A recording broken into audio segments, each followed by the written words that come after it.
여러분 안녕하십니까? 이슈토크입니다. 일본 정부가 후쿠시마 제1원전에 저장 중인 오염수를 바다에 방출하기로 결정하면서 논란을 낳고 있습니다. 오염수에 함유된 방사성 물질이 인체와 해양 생태계에 끼칠 영향이 우려되는 상황인데요. 특히나 부산은 일본과 해역을 인접하고 있는 만큼 원전 오염수 방류의 문제점과 함께 대책은 없는지 자세한 이야기 나누겠습니다. 부산환경운동연합 박상현 활동가, 이성모 부경대학교 생태공학과 교수와 함께합니다. 두 분 어서 오시죠. 네, 안녕하세요. 네, 안녕하십니까. 며칠 전에 참 상식적으로 도저히 납득할 수 없을 만한 충격적인 보도가 있었습니다. 후쿠시마 원전 오염수를 해양에 방류하는 것에 대해서 일본 내에서도 상당히 반대의 목소리가 큰데요. 그럼에도 불구하고 일본 스가 정부가 이번 결정을 하게 된 배경은 무엇이라고 교수님께서 생각하십니까? 그렇습니다. 그 주변 국가뿐만 아니고 일본의 어민하고 시민단체도 이렇게 반대를 하는데도 불구하고 일본 정부가 오염수를 방류하게 된 그 배경에는 크게 두 가지로 나눌 수 있는데요. 예. 하나는 저장 탱크 용량 문제가 있고, 예. 그다음 두 번째는 이제 후쿠시마 제1원전을 폐로하기 위한 그런 준비 작업으로서 공간이 필요하기 때문인데, 예. 저장 탱크 용량 같은 경우는 빗물하고 지하수 유입으로 하루에 약 150여 톤 정도 이제 오염수가 매일 발생을 하거든요. 그래서 예.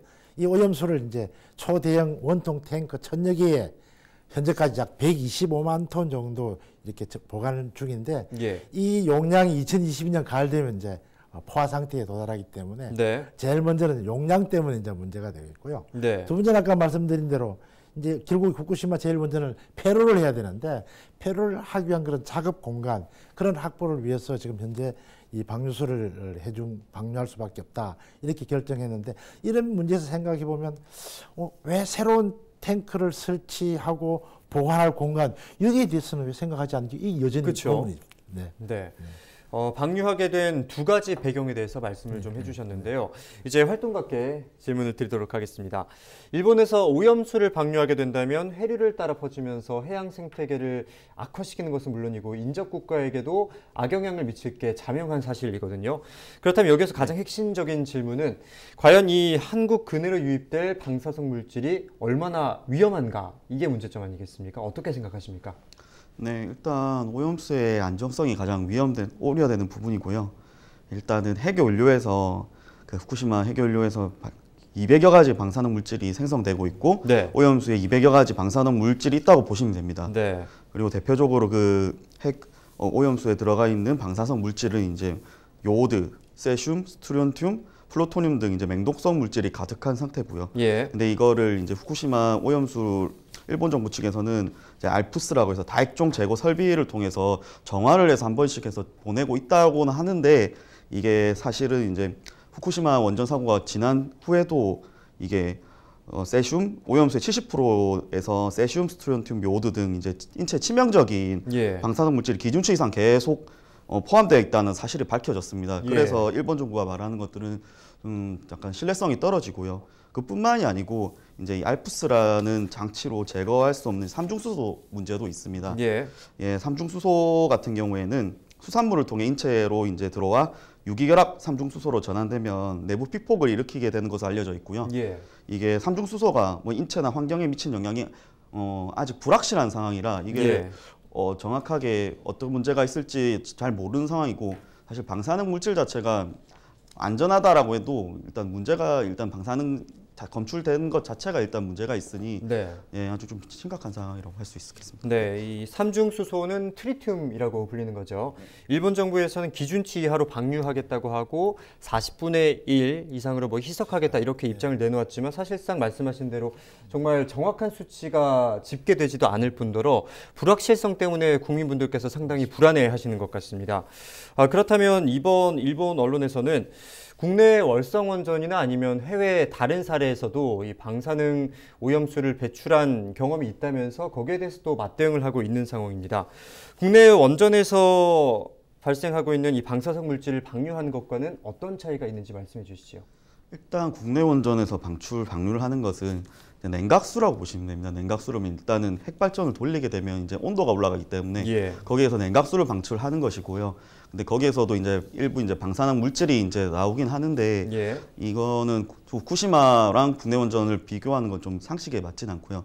일단 문제가 뭐냐면은 일본에서 방류하고 있는 것은 이제 핵사고, 후쿠시마 핵사고 이외에 원자로 노심이 녹아내리면서 이제 고준위 방사성 물질이 880에서 1040톤이 생성이 되었고 네. 이제 그것들이 이제 지하수라 빗물로 인해서 원자로로 들어가서 이제 노심 육룡 해결료에 노출되면서 이제 고준위 방사성 오염수로 탈바꿈하게 되었습니다. 그래서 예. 좀 비교하는 것은 좀 맞지가 않다고 생각이 됩니다. 예. 이번 국내 원전에서 방사성 물질을 방류한 것과는 비교할 수가 없다 이렇게 입장을 해주셨는데요. 한국해양과학기술원의 리모델링 결과 방사능 오염수를 바다에 이제 투기하게 된다면 태평양 쪽을 빠져나가서 우리 국내 바다로 유입되기까지는 4에서 5년 정도의 시간이 걸리는 것으로 예상되고 있습니다. 그렇다면 이번 해양 배출 이외에 또 다른 방법은 없는 겁니까, 교수님? 본래 해양 오염 문제를 해결하는 건 거의 5가지 단계로 해요. 제일 먼저 오염원 자체를 발생되지 않게끔 발생원을 컨트롤하는 방법. 예. 그다음에 두 번째는 발생된 오염물질 어떻게 재생 재활용할 수 있겠는가. 세 번째는 이제 처리 또는 보관이고요. 예. 그래도 안 될 경우에는 이제 지역으로 나누어 가지고 지역 할당제하고 최종적으로는 이제 불가금에 의해서 피해를 보상하게끔 하는 이런 단계를 거치는데 지금 후쿠시마 원전 같은 경우는 실제 나오는 그런 그 오염수를 처리하는 방법은 세슘 같은 경우는 흡착을 한다거나 네. 요오드는 이온 교환을 한다거나 기타 정발, 침전, 막예가 등 여러 가지 방법인데 이건 다 단순 물질 하나하나를 제거하는 그런 방법이에요. 그래서 지금 예. 오염수는 다양한 그런 종류가 함유되어 있기 때문에 예. 그리고 양도 엄청나게 많잖아요. 이런 것을 처리하는 데는 결국 기술적 그리고 경제적으로 한계에 도달할 수밖에 없고 예. 아까 얘기하신 대로 다액종 제거 설비 예. 알프스라고 그랬습니까? 그런 방법으로 처리를 하더라도 처리가 다 되지 않고 있단 말이죠. 그런 면에서 보면 이와 같이 처리가 불가능할 때는 처리할 수 있는 그런 기술이나 또는 재활용할 수 있는 기술이 있을 동안에는 보관을 하는 그 원칙이 맞다고 얘기 들 수 있고 특히 방사능 물질은 보관하는 중에 반감기에서 저절로 이렇게 소멸이 되거든요. 그래서 예. 지금으로 가장 좋은 방법은 기술이 개발될 때까지 보관을 해야 된다 이렇게 네. 얘기할 수 있습니다. 네, 기술이 개발될 때까지 보관을 해야 하는데 그 시간을 참지 못하고 이제 방류를 하겠다 이렇게 결정을 해서 국민들의 분노를 사고 있는 거죠. 결국 이제 경제적인 비용이죠, 그죠? 예. 경제적인 비용 때문에 아마 이런 쉬운 경제적으로 값싼 방법을 택하는 것이 아닌가 그런 생각이 들어요. 네, 맞습니다. 말씀하셨듯이 일본의 이번 방류 결정만큼이나 또한 또 충격적이었던 게 국제사회의 반응이었습니다. 이번 일본 결정에 대해서 국제원자력기구 IAEA는 환영의 입장을 밝혔고요. 또한 미국 역시 법에 저촉되지 않는다면서 지지하는 입장을 밝혔습니다. 참 개탄스럽지 않을 수가 없는데요. 여기에 대해서 국제사회 인식은 좀 어떤지 한번 짚어보려고 합니다. 네, 일단 미국이 후쿠시마 방사능 오염수 위험성을 알면서도 그렇게 방류를 지지하는 이유로는 일단은 다른 원인보다는 이제 정치적 군사적 동맹 입장에서 일본에 힘을 실어준 것으로 일단은 보이고요. 근데 사실 아까 교수님도 말씀하셨지만 일본의 이런 결정이 예. 자국 국민들한테도 되게 여론이 좋지가 않습니다. 특히 예. 이제 어민들 같은 경우에는 오히려 더 극심하게 반대를 하고 있는 상황인데요. 왜 그러냐면 이제 그 일본 그 수산물을 수출해야 되는데 그 신뢰성에 있어서 아주 문제가 보여서 신뢰성이 가장 중요한 문제라고 보여서 네, 그 극렬히 반대가 여론이 심하게 인 것으로 알고 있습니다. 네. 그리고 인접국이 이제 한국도 마찬가지로 중국 경우에도 예. 이제 이런 거에서도 굉장히 반응을 크게 보이고 있고요. 이제 다른 나라에서 유엔에서도 이제 우려의 목소리가 나오고 있습니다. 예. 그 유엔에서 인권과 건강권을 관할하는 유엔 특별 보고관 5명이 이제 지난달 3월 11일에 성명을 냈습니다. 예. 그래가지고 후쿠시마 오염수는 환경과 인권에 중대한 위험을 내포하고 있다. 그리고 오염수의 태평양 방류는 수용 가능한 해결책이 아니다라고 지적을 했고요. 그래서 이들은 성명을 담아서 일본 정부에 전달하기도 했습니다. 예. 네, 그래서 국제사회에도 일본의 이런 결정에 굉장히 좀 크게 반응을 보이는 것으로 보이고 있는 것으로 알고 있습니다. 네, 국제사회도 대응을 하고 있고 또 이번 결정에 대해서 이번 박형준 부산시장도 일본 총영사관에 입장문을 전달했다는 내용도 저희가 보도를 해드렸었는데요. 우리나라는 현재 후쿠시마와 또한 8개 지역에서 생산된 수산물의 수입을 금지하고 있는 상황이지만 국민들의 불안감은 날에 갈수록 커지고 있습니다. 오염수 방출이 국내 수산물 안전과 또 해양 생태계 안전에는 어떤 영향을 미칠 거라고 교수님께서 생각하십니까? 뭐 일본에서는 바다 물을 희석해서 아주 저농도로 이렇게 내보낸다 하지만 예.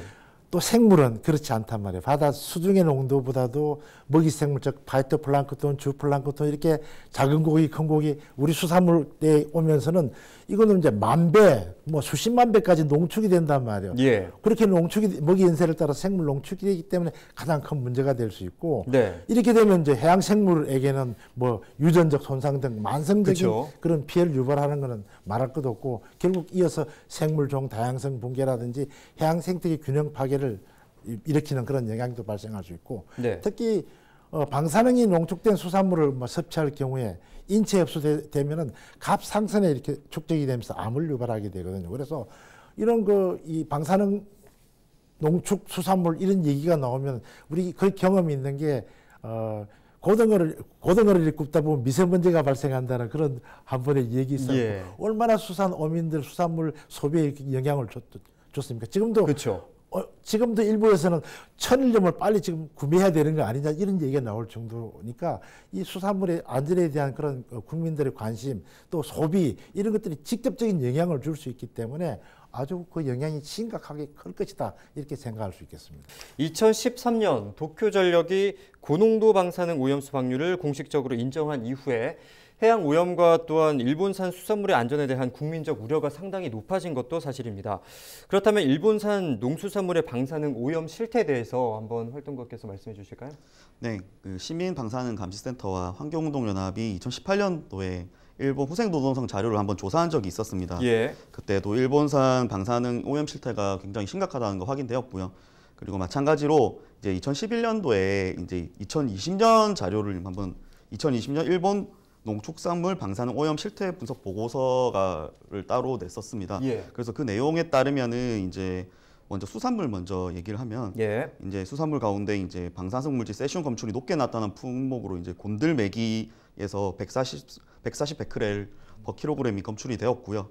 그리고 산천어, 잉어, 브라운 송어 등 민물고기에서 조금 주로 세슘이 검출되었다라고 보고서는 말하고 있습니다. 예. 그리고 다음으로 해수어 같은 경우에는 방사성 물질이 검출되는 품목이 적긴 한데 검출값과 검출률이 낮은 편이기도 하지만 그래도 일본 정부의 해양 방류를 추진하고 있기 때문에 이게 제대로 그 측정 검사가 제대로 된 건지 아닌지도 지속적인 관찰이 좀 필요해 보이고요. 네. 이제 농산물 쪽을 한번 찾아보게 되면 농산물 중에서도 이제 고비, 죽순 같은 죽순 고사리 400 베크렐 per 킬로그램 이상이 이제 검출되었고요. 예. 여전히 뭐 산나물에서도 방사능 물질이 오염이 심각한 것으로 이제 보고서는 말하고 있습니다. 그리고 호두, 감, 밤, 유자, 은행, 땅콩, 생강, 마늘, 감자 이제 좀 한국 사람들이 즐겨 먹는 예. 식품에서도 세슘이 검출되고 있는 실정입니다. 예. 그래서 그 밖에도 이제 버섯류의 이제 방사능 오염 실태도 심각하다라고 할 수 있고요. 예. 그리고 가공육 이제 이 축산물에서도 이제 검출이 되고 있는 것으로 일단은 보고서는 그렇게 말하고 있습니다. 생명과 직결된 문제이기 때문에 더 치밀한 감시 감독이 이루어져야 할 것 같습니다. 방류된 오염수가 이제 실제로 국내에 영향을 미칠 것인가에 대한 의견도 아직까지 분분합니다. 우리 바다에 유입되는 시기도 예측하기 어려운데 겪어보기 전까지 정확한 것은 아직까지 알 수가 없습니다만 교수님께서는 이 오염수가 국내에 미칠 영향은 어느 정도가 될 것이라고 가늠하십니까? 실제 결국은 그 방사능 오염 물질이 농도하고 양에 따라서 예. 이게 영향이 이제 결정될 수밖에 없는데 예. 그런 면에서 보면 크게 두 가지로 나눠서 첫 번째 아까 말씀하신 해류에 의한 영향하고요. 예.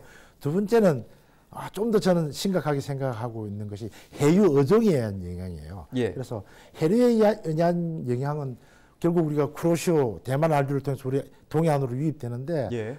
아까 뭐 시간도 시간이지만 우리가 실제 보면 그게 도달할 수 있을까라고 생각하실지 모르지만 예. 매년 우리 대만 한류 세력이 아주 셀 때는 우리 남양 굴량식장에 이런 대만 한류가 이렇게 도달하게 되면은 어민들은 빗물이 왔다, 갱물이 왔다 또는 청수가 왔다 그래서 굴에 알이 빠지는 먹이가 없기 때문에 예. 그런 영향을 직접 겪고 있거든요. 그래서 예. 이 방사능 오염물질이 방류된 오염수가 결국 쿠로시를 따라서 대만을 따라 우리 연안에 도달할 수 있다 하는 것을 우리가 생각해야 할 것 같고, 그다음에 해유 어종 문제는 해류는 이렇게 뭐 돌아서 오는 시간이 걸리지만 어종은 해유 어종은 시간하고 공간하고 상관없이 언제든지 오염된 어류가 우리한테 올 수도 있고 또 우리가 외양에 가서 어입도 하잖아요. 그런 면에서 보면 어떤 의미에서 시 공간하고 상관없이 항상 이런 해유 어종의 이 방사능 오염이 우리하고 접근할 수 있다. 이런 생각을 가지고 특히 생물의 이동에 의한 방사능 물질의 영향, 이걸 우리가 심각히 고려해야 될 필요가 있다고 생각을 합니다. 예, 말씀하셨듯이 또 해양에는 뭐 국경이 없기 때문에 또 여기에 대한 또 심각성도 인지를 해야 할 것 같은데요. 실질적인 방류는 이제 2년 후인 2023년에 이루어질 것으로 보이는데요. 시민단체와 수산업계에서는 이번 일본의 결정을 규탄하면서 정부의 대책 마련을 요구하고 나섰습니다. 일각에서는 정부의 대응이 좀 늦은 것이 아니냐 이런 지적도 나오고 있는데 앞으로 좀 어떤 움직임이 필요하다고 보십니까? 일단 한국을 포함한 세계 시민단체, 시민사회가 일본산 제품 불매운동 같은 강력한 항의가 일단은 먼저 필요할 거라고 보고 있습니다. 예. 그리고 이게 일본이 지금 이렇게 하는 게 비용 절감을 위해서 오염수를 방류하는 것이므로 예. 오염수 방류가 이제 일본 경제에 좀 작용하는 더 불리하게 작용하게끔 이제 국제사회 분위기를 좀 더 만들어 가야 하는 게 저희 역할이 필요하다고 생각을 하고요. 예. 그리고 일본과 인접국가 이제 공동으로 대응하는 것뿐만 아니라 유엔과 같은 국제기구를 통해서 좀 더 적극적으로 이제 반대 목소리 전달하고 그런 목소리를 조직할 필요가 있다라고 생각을 합니다. 네, 여기에 대해서 교수님께서는 어떻게 생각하십니까? 그렇습니다. 해양오염은 해양이라는 그 국제 공공대에 영향을 미치기 때문에 예. 반드시 국제적으로 공동 대응을 하는 것이 바람직합니다. 예. 뭐 국가적인 그런 감정적 대립보다는 그 국조 사회하고 공조한 과학적이고 현실적인 그런 단계적 해결 방안을 마련해야 되는데 제일 먼저 아까 제가 말씀드린 대로 저장 시설을 어떻게 확충할 수 있을 것인지, 그다음에 처리 기술을 공동 개발하는 이런 국제적인 이 노력을 통해 가지고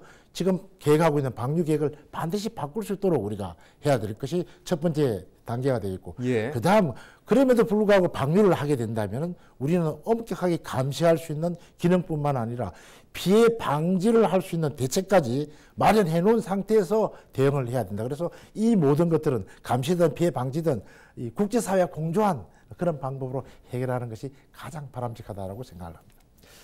네, 이제 끝으로 마지막 질문을 드리도록 하겠습니다. 앞으로 환경단체의 활동 계획에 대해서 말씀해 주시죠. 네, 일단 저희 환경단체 입장에서도 후쿠시마 해양 방류에 관해서 일본 총영사관 앞에서 기자회견을 열고 예. 항의 서한을 전달했습니다. 예. 그래서 여기서 그치지 않고 네. 좀 더 이 해양 방류에 관한 국민들의 관심을 일깨우고 네. 이제 이런 문제를 해결할 수 있게끔 계속해서 대책과 이제 행동으로 이제 보여드리도록 하겠습니다. 네.